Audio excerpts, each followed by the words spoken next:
Hello and welcome to the next installment of 32 Jackpot Marketing Secrets from history's greatest and craziest persuaders with David Lowenthal. I am David Lowenthal, and today we're going to be talking about how a nerdy Washington lobbyist with a squeaky and high-pitched voice got America's most powerful politicians to bend to his will.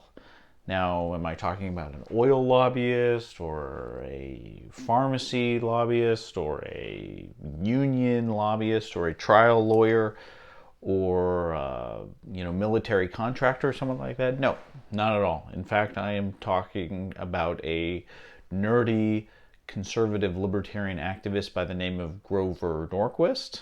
Now, if you pay attention to American politics or are kind of a political junkie, you've probably heard of or seen Norquist on like programs of all sorts. He's an interesting guy. He, in the 1980s, created a group called Americans for Tax Reform because President Ronald Reagan asked him to. He said there should be an activist interest group in Washington pressuring politicians to cut taxes. And so that's exactly what he did. Now, Norquist himself is kind of a strange looking and strange sounding guy. You wouldn't think this guy would be very successful. He doesn't have like a huge personality, but he nevertheless was extraordinarily successful. In that ever since he created this party, he has in part made the Republican Party the party of tax cuts. And he made tax increases, rightly in my opinion, complete heresy in the Republican Party. And that, many people, credit him for really hitting home at George H.W. Bush, the first President Bush, when he raised taxes in the early 1990s. After he did that, Norquist and others led a revolt, along with people like Newt Gingrich in the House of Representatives, led a revolt against him that cost him the presidency. And it was clear that after that, you could not be a Republican and be in favor of tax increases of any kind. Now, what he did is ultimately less interesting than how he did it, which is he essentially created a little card, basically the size of a business card, with a couple of blank kind of anagrams on it. It says like, I, politician X, promise to never on net increase any tax increases for the people of X state or X district. That's all it says.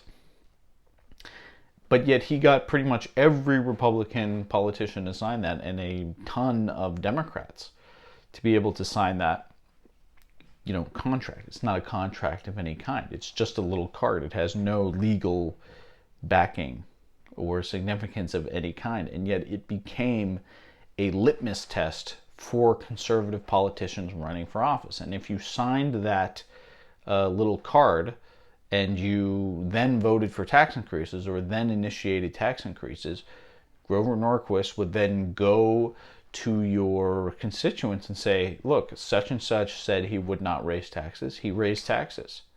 What do you think of that? You should probably vote him out, or you should consider voting for him. You should consider voting him out.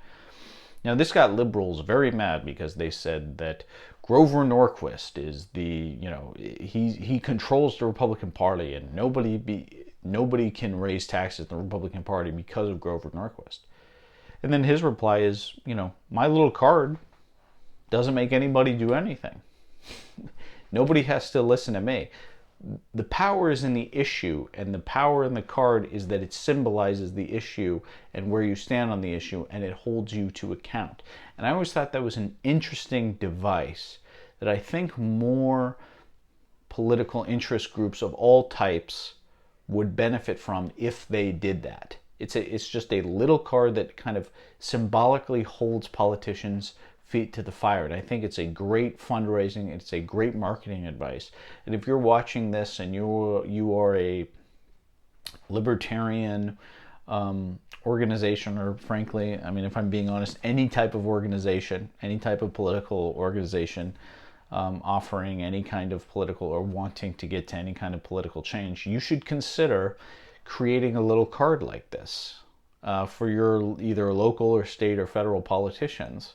If it's an issue that has enough popularity in your state, in your district, you should consider creating that, and then lobbying your politicians to sign it, lobbying all candidates running for office to sign it, and then if they don't, hold them to account. It is a powerful form of symbolism that could be used to effect. And I bring it up because it is a jackpot marketing secret in the nonprofit realm, and I'm sure there's many for-profit uses of it. You could be a business saying, like, we will not raise prices, or we will not do this, or we will not do that. You could think of many different examples of a for-profit company using these kinds of pledges. Maybe if they're doing it on their kind of nonprofit nonprofit donating side, because it's all about kind of, companies being more beneficial to various social causes. Something to think about. So that is our lesson today in 32 Jackpot Marketing Secrets for History's Greatest and Craziest Persuaders with David Lowenthal. Thanks for watching.